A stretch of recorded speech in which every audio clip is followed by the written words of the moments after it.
तो दोस्तों आज हम फिर लेकर आए हैं आपके लिए देश और दुनिया की सभी ताज़ा और बड़ी खबर। आज की सबसे पहली और बड़ी खबर में आपको बताएंगे, टूल किट मामले में दिशा रवि की गिरफ्तारी पर बोले राहुल गांधी, भारत खामोश नहीं होने वाला है। वहीं अगली बड़ी खबर में आपको बताएंगे, पार्थ चाटर्जी ने पीएम मोदी पर साधा निशाना, कहा बंगाल में ममता कार्ड मायने रखता है, राम कार्ड नहीं। वहीं अगली बड़ी खबर में आपको बताएंगे, कमलनाथ का शिवराज परिवार, बोले मध्य प्रदेश में वापिस आ रहा है माफिया राज। वहीं अगली बड़ी खबर में आपको बताएंगे, गुजरात के सूरत में मनीष सिसोदिया के रोड शो में उमड़ा जन सैलाब, बोले यहां भी दिल्ली मॉडल लागू करेंगे। इसी के साथ अगली बड़ी खबर में आपको बताएंगे, सुप्रीम कोर्ट की फटकार, व्हाट्सएप से कहा लिख कर दीजिए कि आपके यहाँ लोगों के मैसेज नहीं पढ़े जाते।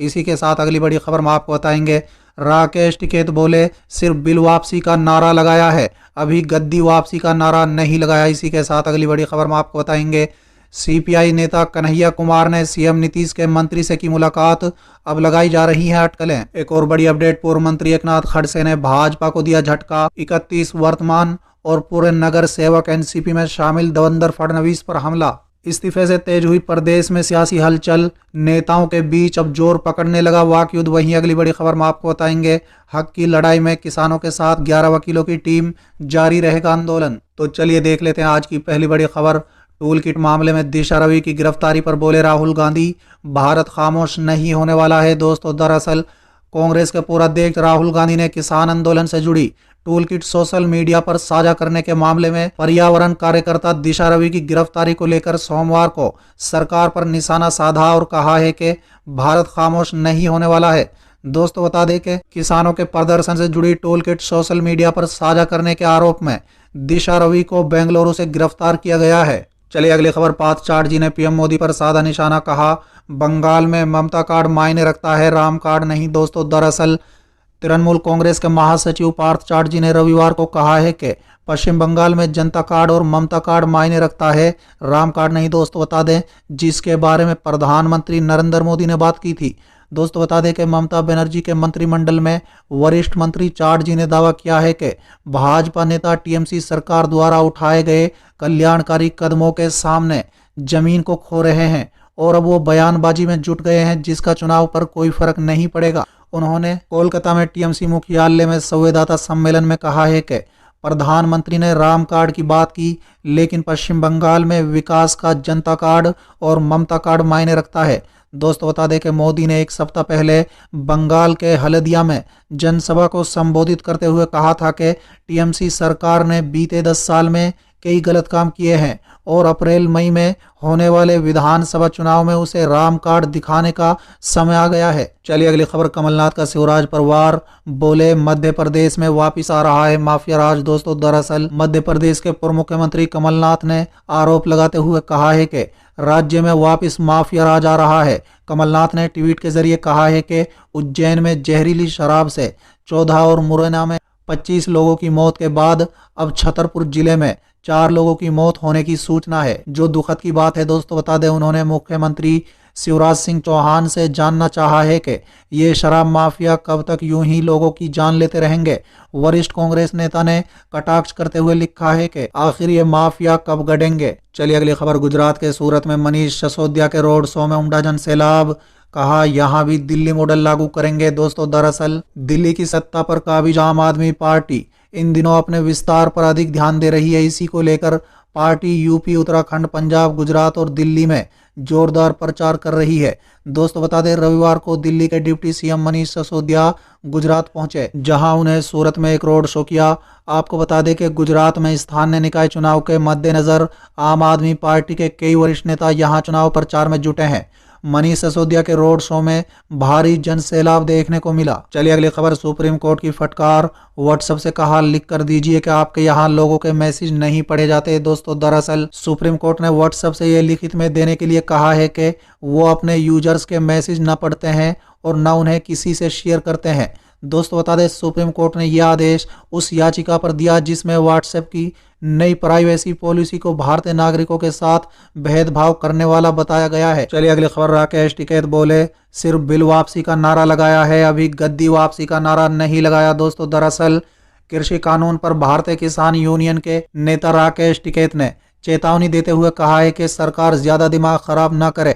उन्होंने कहा है कि अभी तो किसानों ने कानून वापसी का नारा लगाया है, गद्दी वापसी का नारा नहीं लगाया, इसलिए केंद्र हमारी बात मान जाए। टिकैत ने कहा है कि सरकार आप बनाते रहें, चलाते रहें, जो करना है करें, लेकिन आप हमारे काम करते रहें। सरकार किसी की भी हो, हम सरकार से किसानों के लिए पॉलिसी पर बात करेंगे। दोस्त बता दें, टिकैत ने कहा है कि सरकार ने तो यहाँ तक कहना शुरू कर दिया है कि ये किसान भी खराब हैं। सरकार ने सीधे सीधे पगड़ी पर हमला किया।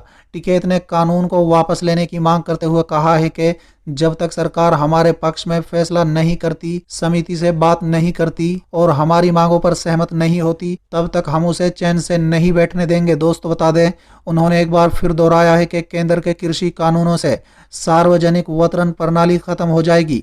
टिकैत ने कहा है कि कानून न केवल किसानों के बल्कि छोटे किसान, दिहाड़ी मजदूरों और अन्य वर्गों को भी प्रभावित करेंगे। इन कानूनों को लाने की सरकार की मंशा पर सवाल खड़े करते हुए टिकैत ने कहा है कि गोदाम पहले बन गए और कानून बाद में आया। क्या किसान नहीं जानता है कि कानून बड़े कॉरपोरेट के पक्ष में है? इस देश में भूख का कारोबार करने की अनुमति नहीं दी जाएगी। भाजपा नेता ने दोहराया है कि पंच और मंच वही रहेंगे। उन्होंने कहा है कि समिति द्वारा जो भी फैसला लिया जाएगा वो सभी को स्वीकार्य होगा। देश के किसान उसके साथ खड़े हैं। चलिए अगली खबर। सीपीआई नेता कन्हैया कुमार ने सीएम नीतीश के मंत्री से की मुलाकात, अब लगाई जा रही है अटकलें। दोस्तों, दरअसल बिहार की राजनीति में इन दिनों तेजी से बदलाव हो रहा है।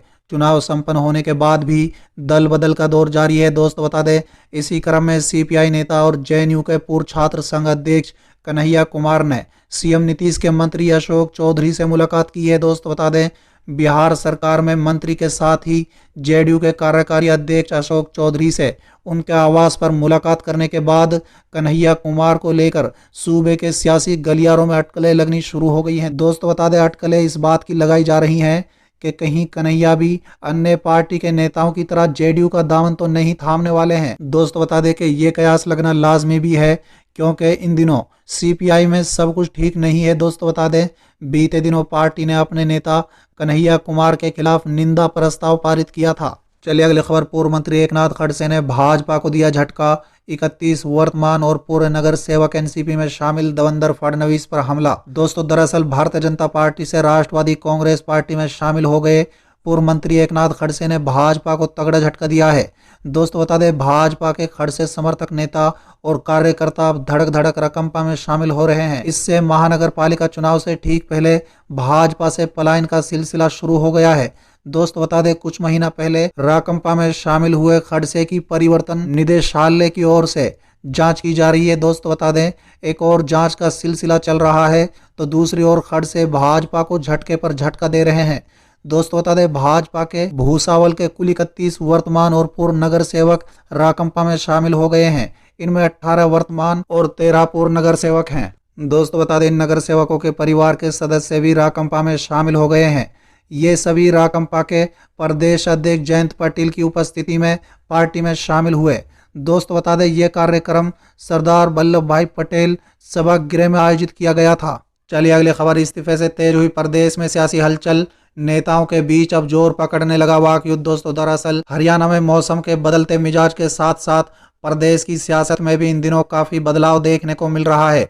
हालांकि दिल्ली की सीमाओं पर बैठे किसानों के कारण देश और प्रदेश में राजनीति अपने अपने अंदाज में गढ़ी जा रही है। दोस्त बता दें, लेकिन इन दिनों हरियाणा की सियासत भी अलग ही दिशा में चल रही है। इसी साल 27 जनवरी ऐलान करने के बाद विधानसभा सीट से अभय सिंह चौटाला ने इस्तीफे की ऐसी चिट्ठी सौंपी कि उसके बाद से हरियाणा में सियासी हलचल लगातार तेज होती जा रही है।